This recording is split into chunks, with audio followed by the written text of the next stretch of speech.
Valenza dari absen 35. Saya di sini akan menjelaskan apa sih fungsi komposisi dan fungsi inverse itu. Jadi, fungsi komposisi yaitu penggabungan dua atau lebih fungsi untuk menciptakan fungsi baru yang menggabungkan operasi dari fungsi-fungsi tersebut. Fungsi komposisi kalau disimbolkan menjadi misalkan ada dua fungsi, f(x) dan g(x). Fungsi komposisi f bundaran g(x) dibaca f bundaran g. Untuk rumusnya sendiri yaitu f bundaran g kali x sama dengan f kali gx. Di sini ada contoh soal. Yang pertama, jika fx sama dengan 3x plus 7 dan gx sama dengan x kurangi 5. Tentukan f bundaran g kali x dan g bundaran f kali x. Nah, gimana sih cara penyelesaiannya? Yang pertama, kita mencari f bundaran g kali x sama dengan f kali gx. Lalu di bawahnya kita masukkan jumlah f-nya, yaitu 3x plus 7. Lalu di bawahnya lagi kita tulis jumlah f, yaitu tadi kan 3x plus 7. Itu x-nya kita ganti dengan jumlahnya gx, menjadi 3 kali x min 5 plus 7. Lalu angka 3 dikalikan dengan x, hasilnya 3x. Lalu lagi angka 3 dikalikan min 5, hasilnya min 15. Kita tulis di bawahnya, lalu plus 7 itu digeser di bawah. Nah, untuk hasilnya sama dengan 3x min 8. Lalu yang kedua, kita mencari g bundaran f kali x, yaitu sama dengan g dikali fx. Di bawahnya kita masukkan jumlah g-nya, yaitu x min 5. Lalu di bawahnya kita tulis x-nya diganti dengan jumlah f, menjadi 3x plus 7 min 5. Jadi nanti hasilnya menjadi 3x plus 2. Jadi yang kedua kita akan belajar tentang fungsi inverse. Apa sih fungsi inverse itu? Fungsi inverse adalah fungsi yang membalikkan fungsi asalnya. Jika fungsi f mengubah x menjadi y, maka fungsi inverse f inverse x mengubah y kembali menjadi x. Nah, di sini fungsi inverse itu ada dua.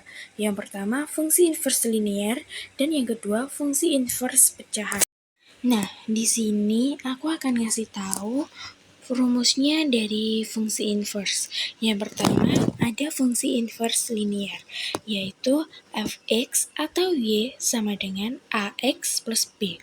Jika diinverskan, sama dengan menjadi f inverse x sama dengan x min b per a.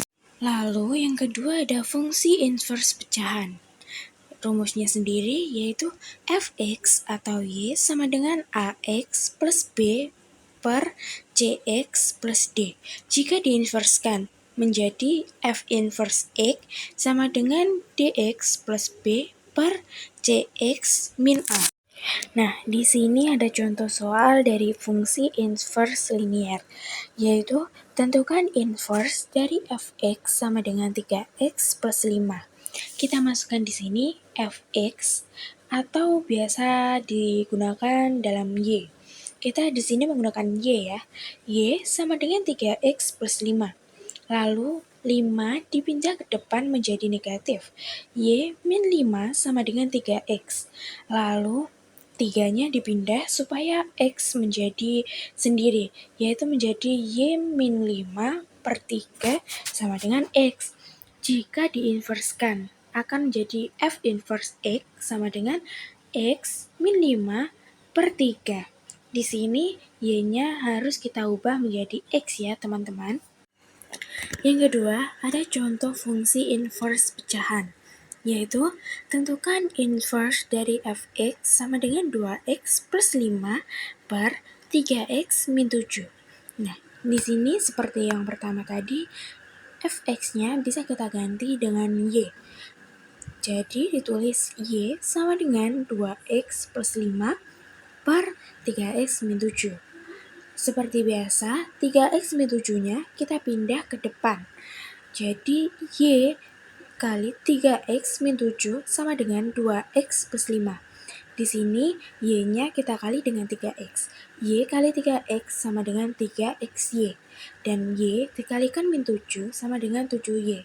Lalu sama dengan 2X. Lalu di sini 2X kita pindah ke depan. Ia akan menjadi negatif, lalu 7Y kita pindah ke belakang akan menjadi positif. Hasilnya 3XY min 2X sama dengan 5 plus 7Y. Lalu kita substitusikan, yaitu menjadi X sama dengan angka berapa yang akan menjadi 3XY jika dikalikan. Kita ditulis di sini 3Y min 2. Nah, sama dengan 5 plus 7Y. Lalu di bawahnya kita tulis X sama dengan 5 plus 7Y per 3Y min 2. 3Y min 2 itu dari perkalian tadi. Lalu jika diinverskan menjadi F inverse X sama dengan 5 plus 7X per 3X min 2. Jadi di sini Y tetap kita ubah menjadi X.